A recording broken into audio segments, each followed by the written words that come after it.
I always thought that the bike would be interesting. I always thought it'd be popular. I had no idea it was going to be like this. People never imagined that you could ever cycle on water quite like this.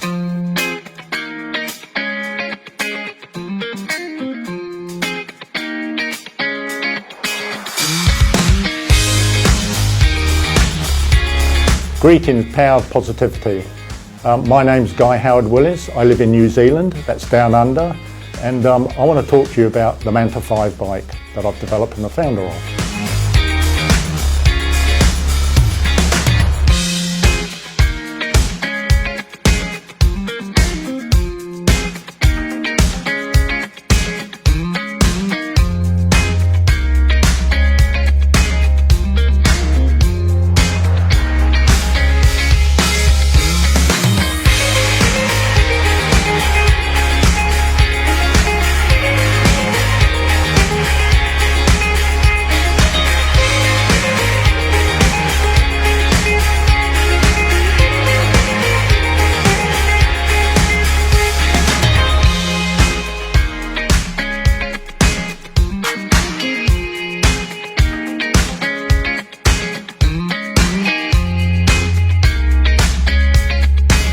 I had this idea in my head of cycling on water. Look, I just really enjoy cycling. I love swimming, so the two things go together as far as I'm concerned. But how can you simulate the cycling experience but on water? People understand what it's like to ride a bike. Everyone knows that you push the pedals around, it turns the chain, turns the wheel, and you move forward. And to do that on water just really captivated a lot of people. The Manta 5 Hydrofoil bike is an idea I had for ages. We didn't know if you could sit on a bike and even foil, whether you were weighted the bike and whether you could foil. So we would set up this kind of like contraption. You couldn't really call it a bike, but it had foils on the front and the back, had handlebars and seat, and basically that was it. And the next thing was, could you propel yourself? Could you pedal a prop?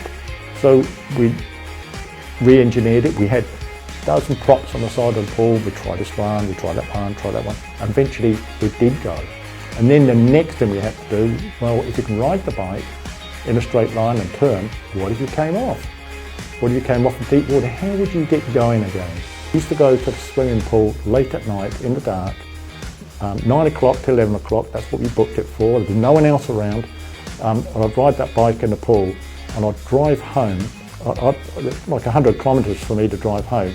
My hands would be white and it'd be freezing cold, but it was really an exciting time. The part where it really got exciting was when we applied for a design award, and we won a gold award for a concept award, and it was on our national TV, on the news actually, and I don't know how this stuff happens, but it went viral, and it went across the world, and we started getting emails in a few at a time, and then 100 and then 1,000, and there was tons of it. Just went viral right across the world.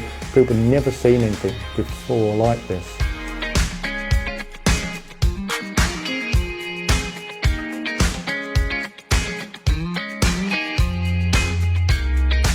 What's really inspired me more than anything, I guess it's the fact that this is something that hasn't been done before.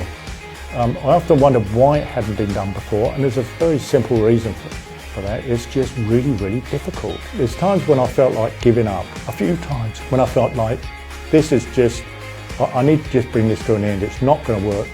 Then we'd get a breakthrough and I'd be off again. The times that happened was countless. You know, it was just always a little breakthrough. I got so excited and then we'd be off again. But perseverance, I think, counts for a lot of things. Not giving up, that counts for a lot of things. Being positive and thinking this is going to work counts for a lot too as well.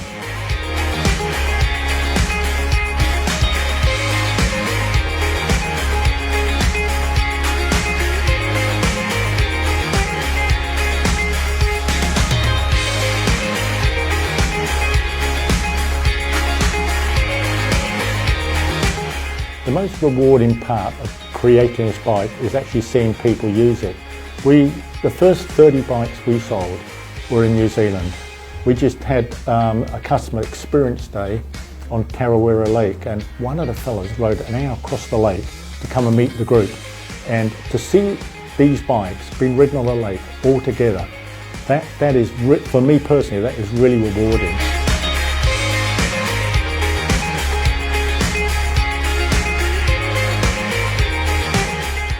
The interesting thing is, this bike, when we first designed it, it was a manual model, and it worked really well if you were fit.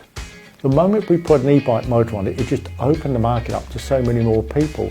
We've had people my age on the bike, and we've had 12-year-olds on the bike who can still ride it.